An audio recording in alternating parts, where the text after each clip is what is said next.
Hey folks, Fernando doing another video for the More Survivalists and talking about the topic that most people are asking about in terms of power outages, shortages of energy, electricity, even fuel, and shortages in general. Things are looking pretty grim these days, and the more you read about it, the more concerning it is. The problems with prices of fuel going up, natural gas worldwide like doubling, triple, or quadrupling in price or more depending on where you are. So it's bad in general. All of that combined with awful political decisions of green energy without actually having something to replace it, and cutting down on actually efficient ways of producing electricity because of environmental reasons, or at least that's what we were being told, and that nonsense. While on the other hand, not having enough to replace it, this is creating a very complicated situation.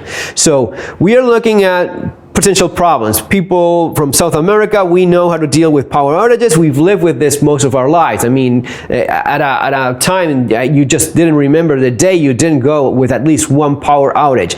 Sometimes it got worse than that. Usually a few hours each day, that was pretty normal. Then things got better, then things got worse again, and that's how you live in South America. Folks in more developed countries are really not all that used to this and may catch you by surprise.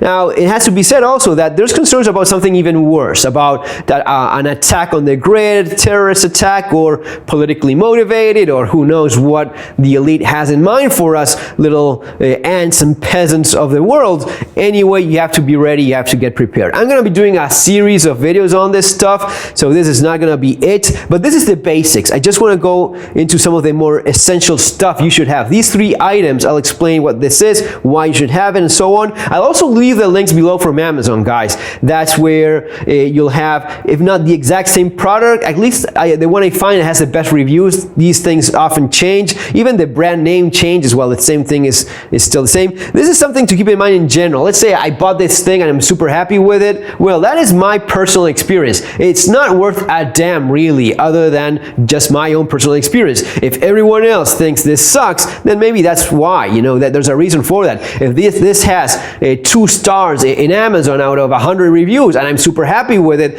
you shouldn't be buying it, really. So that's my criteria for what I'm going to be linking there below. If I find the same thing, I think this is still available around there. If not, something similar with good reviews. Anyway, let's get started with this. The first thing I recommend having is one of these emergency radio devices. You know what it's about. Usually you'll have like a solar panel, which is not worth a damn in these things. You'll have a crank, which is actually quite decent if you give it a few minutes for some of its functions. A good example would be this one, this older one that I've had for a few years, and it's not great or anything. It was actually just, you know, charging a little bit because of that sun that's glaring over there, so it's not all that awful. It's going to be taking a very long time. Now, if you see the LED, that's almost dead already. Even if it's completely dead, you can wind it with a crank charger, and in a few seconds even, you'll have some light. Is this the best flashlight in the world? Of course not. It's actually kind of crappy, but you have a flashlight, and it's a lot better than nothing. And even if the battery is dead, you can still, go zombie with it and bring it back to life a little bit. And some light is always better than nothing when you need it. Also, very important, you'll have somewhat of a radio going on here. Having a radio is huge. This is the way in which you learn what's going on, the signals and such. Maybe the best one for that sort of thing is this one, a bit more a newer model. This is quite decent. You have the radio, FM, AM. You have weather radio, 7 channels, which is quite pretty neat. And you have something that's not found on most of these gadgets, which is one of the reasons I got it, which is a shortwave radio. Shortwave is huge because it allows you to listen what's being said in other parts of the world. The shortwave radio in this device is not great. It's actually kind of crappy. Even better, get yourself the X-Data 88 that I recommended in previous videos. I had that for a while. It works fantastically well. I'll leave the link for that there below, or the text on some of those are nicer short waves. But this one, even as crappy as it is, if you make a wire and a cable antenna is simply wrapping the wire on the antenna, on the existing antenna, and spreading it as high as you can, several yards over maybe a rooftop or a tree. That is going to be increasing hugely the amount of signal you get. I was able to listen pretty decently with this using an improvised antenna in such a manner. So keep that in mind. In terms of power, you have the option of using 3 AAA batteries. Rechargeable ones would be my suggestion. That's what I'm going to be packing in there. You have the rechargeable lithium ion, one of the bigger batteries there. It's not huge. This is supposed to be enough so as to charge like a cell phone. It could be. It's going to be giving you a little bit of power, but always a little bit of something is better than none when you need it in an emergency. You have, of course, your flashlight, and actually nice that you have 2 modes there of output, and it's not a bad hotspot that it has. Reflector is decent. Then you have the lamp, I guess, like a lantern, so you can use it for reading. Nice little gadget there to have. And then you have this SOS signal, which is good in an emergency device. This is a good idea. Careful with the sound there. I'll keep it. So it's quite loud, and you have an SOS signal going on there. In case of an emergency, you can use that. You can, of course, charge it directly with your power cord. I think it was supplied, or maybe it's a USB. Yeah, a USB that you have. And you can use the same thing for charging your devices. Again, not very hopeful in that, but you're going to be able to use the radio, and you'll have a flashlight going on. That is already pretty important. That is pretty big. The second thing to have, a battery pack. One of these bigger battery packs. This is very nice. I think it's like 20,000 milliamperes of power. You can power most of your cell phones. Charge a couple at a time. I think you have 2 ports there. Even some of the tablets and some of the thinner laptops are not all that challenging for this thing. Again, Link, I don't even remember the brand of this one, but whatever has good reviews, I'll leave it for you guys. Keep in mind, things going up in price, and order these things before you actually need them. Maybe for traveling, this is a little bit heavy and a little bit big, but it has a very decent solar panel. Given how big the battery is, it's going to be taking maybe several days or maybe a couple days. Well, yeah, that's in my experience. I need a couple of days of good light so as to actually charge it again.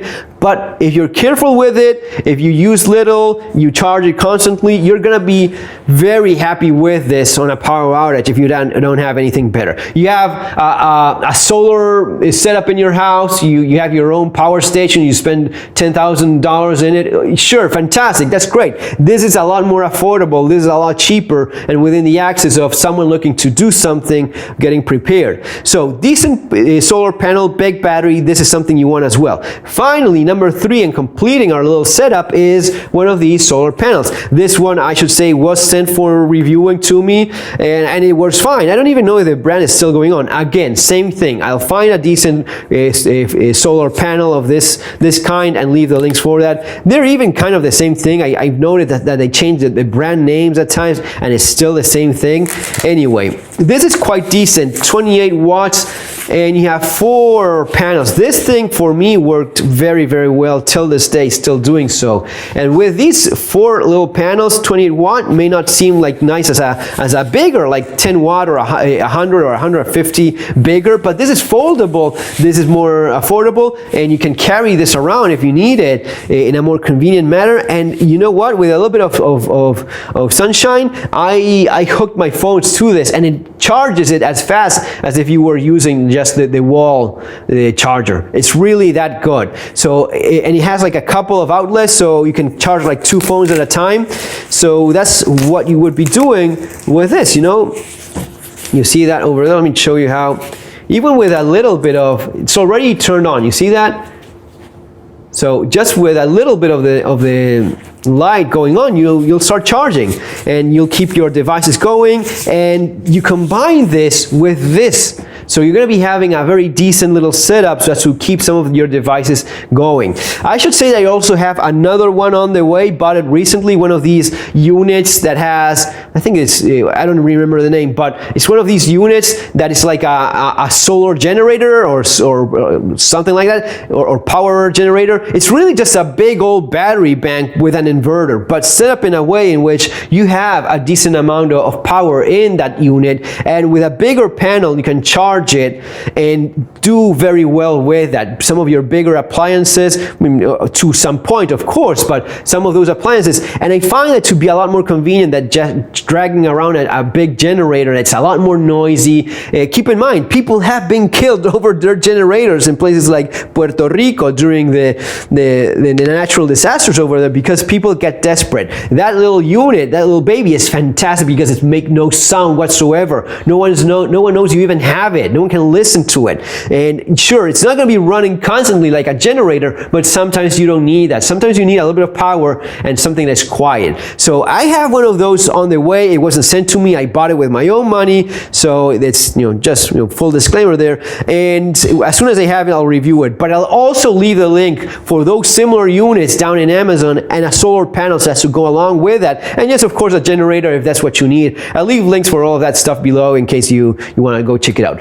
Also, some of this is covered in street survival skills around, it's not going into a lot of huge detail, but some little practical little tricks that I've used over the years in South America with constant power outages, little tips that you probably, some of these you probably know, some of these you probably don't. So if you have the book, it's already there, and if not, you have the links for this, and of course, the book for everything that's going to be happening in a very short time, Street Survival Skills, and the Modern Survival Manual, Surviving the Economic Collapse based on my experience in Argentina. This is probably something you also want to get, given everything going on. Links for that there too. See you in our next video, folks. Have an awesome day.